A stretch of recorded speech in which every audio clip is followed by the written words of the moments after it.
জানা। আমরা জুমার দিনে যাই না বাবা? যাই, জুমার দিনে যাই। এবার কিছু কিছু ব্যক্তি হয়তো বলতে পারেন এইগুলা খামা খায়, আপনার হাদিস দিব আসেন सुनें।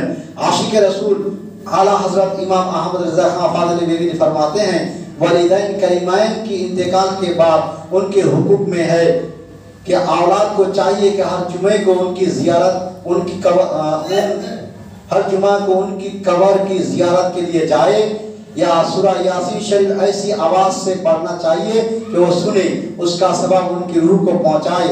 और जब कभी उनकी कब्र पर आए तो ये सालाम और बेगर फातिहा पढ़ने ना गुजारे। बोलें सुभान अल्लाह।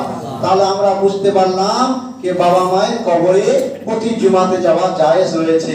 আর একটু পরিষ্কার, माँ बाप की कब्र जियारत से गुनाह बख्श दिया जाते हैं। इधर हदीस सुनें, महबूब खुदा सल्लल्लाहु अलैहि वसल्लम ने फरमाया जो शख्स अपने माँ बाप दोनों या एक की कब्र पर जुमे के दिन जियारत के लिए जाए तो अल्लाह ताला उसके गुनाह बख्श दे और वो शख्स माँ बाप के साथ अच्छे सुलूक करने वाला लिखा जाए। रवाहु तिरमिजी। কোথায় আছে?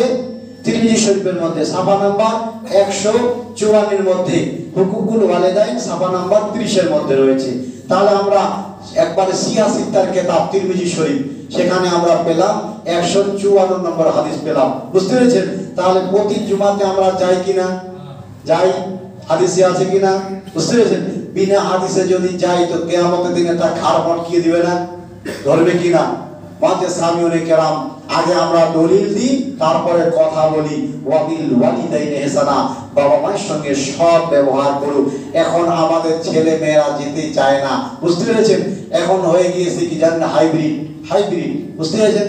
এই যে আমাদের সরকার বলছে না আন্ডা খাওয়া যাবে না, ডিম খাওয়া যাবে না, এখন আমাদেরও ছেলে মেয়েরা এগুলো শিক্ষা নিয়েছে, এটা বেদাত, ওটা শিরক, এটা ওটা করা যাবে না। বুঝতে পেরেছেন?